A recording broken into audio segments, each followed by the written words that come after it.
আজকে রাতে এক্সারসাইজ করলাম কারণ সারাদিনে সময় পাইনি।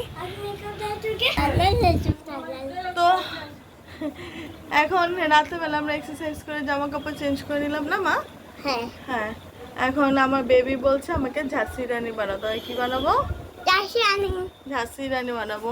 আর আজকে সকালে আমি এক্সারসাইজ করতে পারিনি কারণ আমার মেয়ে আজকেও স্কুলে যায়নি। আজকে স্কুলে না যাওয়ার কারণ হলো এটা, কালকে আমি তাড়াতাড়ি ঘুম পাড়িয়ে দিয়েছি।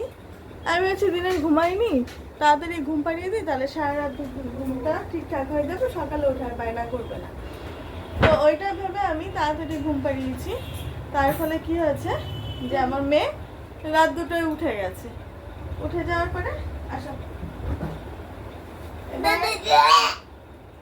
উঠে গিয়ে তো আর ঘুমাচ্ছে না, আমি বকা দিচ্ছি, তারপরে কি বলে এটাকে ঘুম পাড়ানোর চেষ্টা করছি, কিন্তু ঘুমায় নাই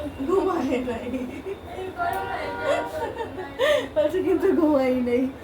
তো এটা হচ্ছে একটা কারণ।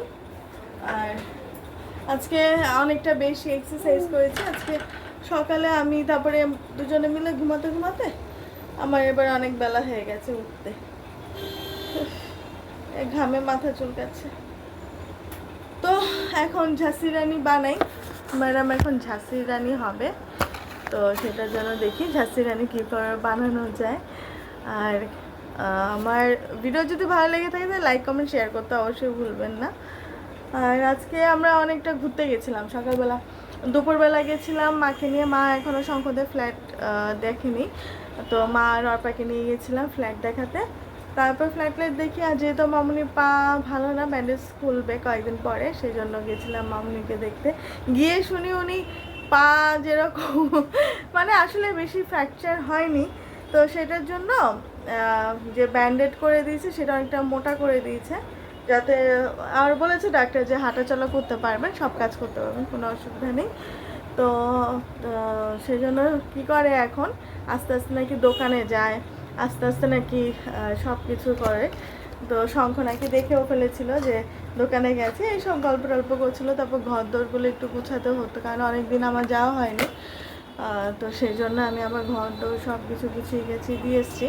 শঙ্কর জামা কাপড় নিয়ে এসেছি, ওগুলো ধুতে হবে, বিছানাপাতি সব চেঞ্জ করে তারপরে আমরা আসলাম, আসার পরে তারপরে এক্সারসাইজ করি। তো এক্সারসাইজ করার পরে এখন আমরা ঝাঁসি রানী বানাবো। ঝাঁসি রানী হয়নি, তারপরে দেখাচ্ছি।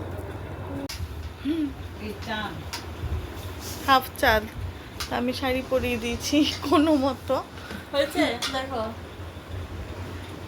আমার কি হয়নি দাঁড়া, পিছনে এটা ধুতির মতো দিয়েছি, দেখি একটু দূরে যা। হবে না বেবি, টিপ হবে না এটা। আমার প্যান্ট কত সমস্যা মেটার।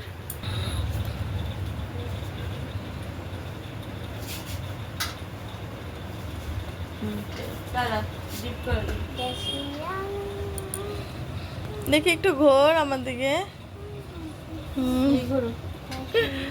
ঝাঁসির রানী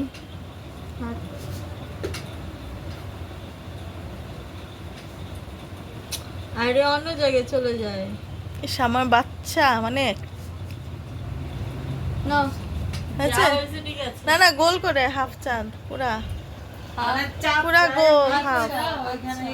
তাহলে ওঠে বসো, আর মাঝখানে একটা লাল টিপ দিতে হবে। বসো খাও মাম, দেখি টিপ উড়ে গেছে, টিপ দিয়েই তাড়াতাড়ি।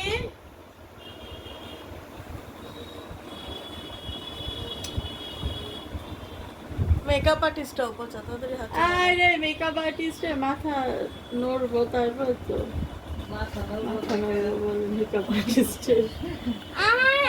হয়েছে কি হয়েছে, ক্লিপ ছাড়া হবে না। দাঁড়া এইদিকে।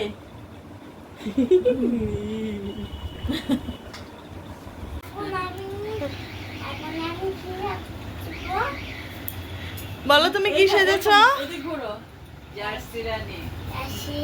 ঝাঁসি রানী